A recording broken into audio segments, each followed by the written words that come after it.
और जम्मू कश्मीर में गठबंधन में इंडिया गठबंधन जीत रहा है, किस तरह से देख रहे हैं नतीजों को? हरियाणा में उम्मीद थी इस तरह के नतीजों?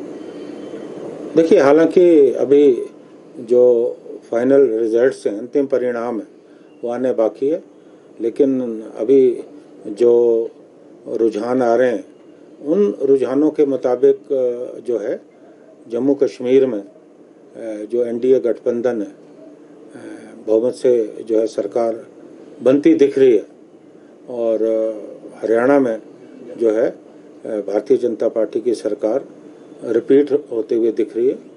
तो अभी जब तक अंतिम चुनाव के नतीजे नहीं आते तब तक मैं ज़्यादा टिप्पणी नहीं करना चाहूँगा, लेकिन फौरी तौर पे जो हम देख रहे हैं कि हमें हरियाणा में उम्मीद थी, क्योंकि जिस ढंग से 10 वर्षों में हरियाणा में जो लग रहा था कि एंटी इनकम्बेंसी फैक्टर है, उस पर लगता है कहीं ना कहीं उसका वो नहीं चला है।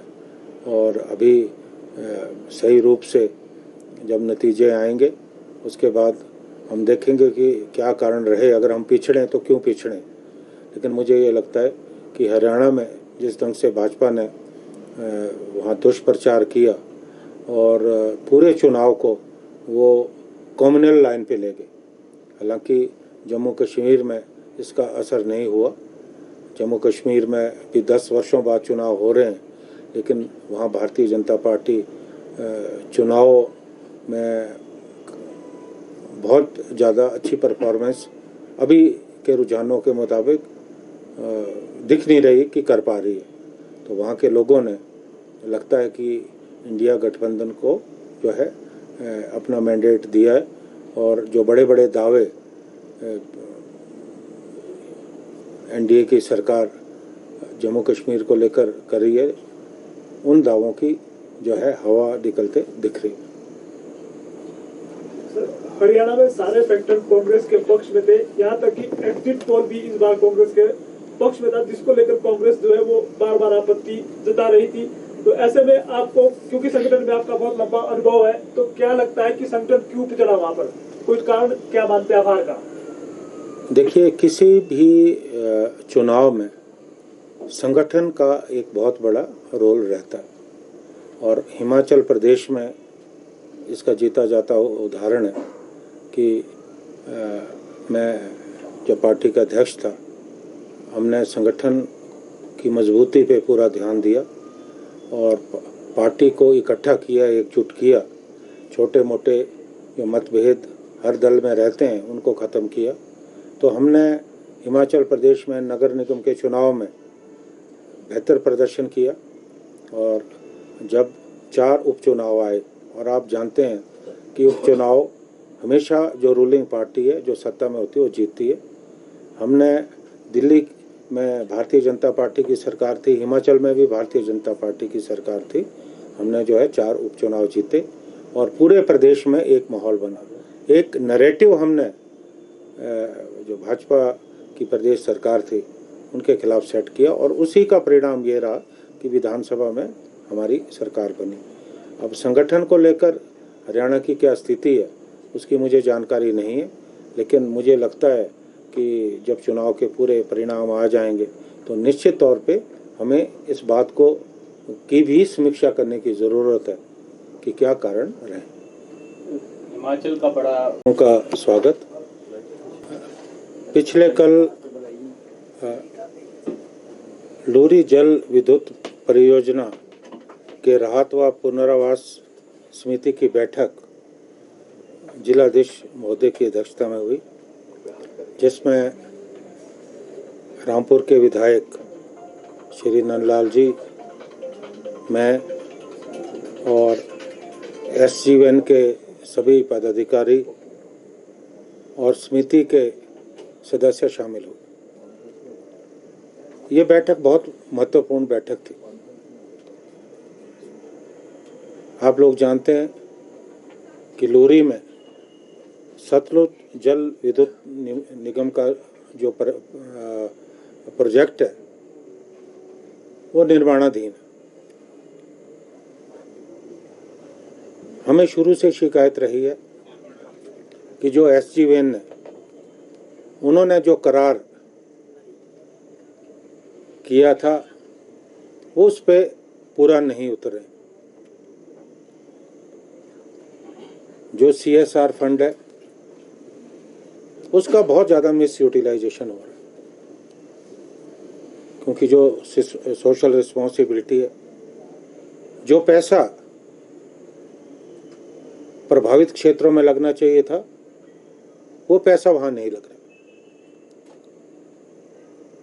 आपको याद होगा कि पिछले दिनों विधानसभा में मैंने ये मामला उठाया और जानकारी सरकार से मांगी किस पैसे को कहाँ खर्च किया जा रहा है। और हैरानी की बात है, जब मुझे वो जवाब आया, जो पैसा प्रभावित क्षेत्रों में खर्च होना था उस पैसे को दूसरे जिलों में खर्च किया गया। It is a gross violation और ये बिल्कुल तानाशाही।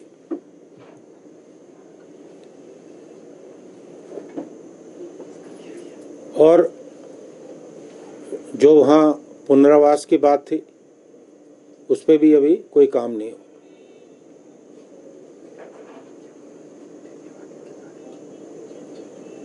मानना है कि SCVN की जो अथॉरिटीज है वो सही रूप से काम नहीं कर रही। और मैंने तो एक बात कल कही कि जो SCVN है ये सरकारी उपक्रम है, लेकिन उनका काम करने का तरीका बिल्कुल बड़े बड़े जो पूंजीपति है अडानी और अंबानी की तरह, ना तो अपनी सोशल रिस्पॉन्सिबिलिटी जो अपना सामाजिक दायित्व है उसको पूरा कर रहे हैं और ना वो जो कल्याणकारी राज्य की अवधारणा है उस पर पूरा उतरे। They are behaving like Adani and Ambanis. ये बात भी मैंने कल स्पष्ट रूप से कही।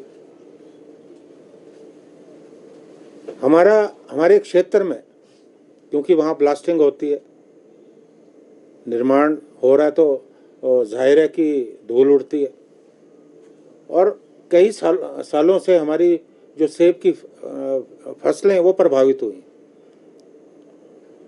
क्योंकि जब फ्लोरिंग का सीजन होता है उस वक्त हमने उन्हें कहा कि ब्लास्टिंग बंद करें, लेकिन नहीं होती, क्योंकि जब हवा चलती है तो धूल जो है ट्रेवल करती है। इस कारण लगातार हमारे सेब की फसल जो है कम हो रही और हमने ये मांग की थी कि इसका मुआवजा मिलना चाहिए। वो मुआवजा अभी तक नहीं दिया। जिन मकानों में दरारें आई हैं, मैंने तो ये भी बात कही कि आपने खुद आलीशान भवन बना दिए। आपने देखा होगा SCVN का भवन कितना उस पर पैसा खर्च हुआ, लेकिन लोगों के मकान जहाँ दरारें आई हैं उनके लिए इनके पास देने को जो है पैसा नहीं। हमने ये भी कहा था कि हमारी कुछ पंचायतें हमारी रामपुर क्षेत्र की आती हैं। उसकी बात जो है नंदलाल जी ने रखी कि इसका दायरा बढ़ाया जाए, कुछ पंचायतों को शामिल किया जाए। वो भी नहीं हुई। हमने कहा था कि रीसर्वे होना चाहिए, उस पर भी अभी कोई काम नहीं हुआ। और जो डंपिंग साइट्स हैं जहाँ पर आप जो है मलबा आप फेंक रहे हैं, आप जो है सतलुज में फेंक रहे हैं, पर्यावरण को बहुत ज़्यादा नुकसान हो रहा है। और मैंने ये बात कल कही कि जो ये ब्लास्टिंग हो रही है, जिस ढंग से आप मलबा फेंक रहे हैं, उसका पर्यावरण को बहुत ज़्यादा नुकसान हो रहा है। जो ये बाढ़ें आ रही हैं और जो ये बादल फटने की घटनाएं ज़्यादातर उन क्षेत्रों में हो रही है जहां ये प्रोजेक्ट्स जो है लग रहे हैं। तो उस बारे में भी जो है कोई विचार नहीं किया गया। हमारी पंचायतें भुट्टी, थानादार, किरटी और दलान, हमने कहा था कि शमातला जो हमारी पंचायत साथ लगती है, वहाँ जो ब्लास्टिंग के कारण इम्पैक्ट हुआ है उसका भी जो है संज्ञान लिया जाना चाहिए, जिस पे कोई काम नहीं हो।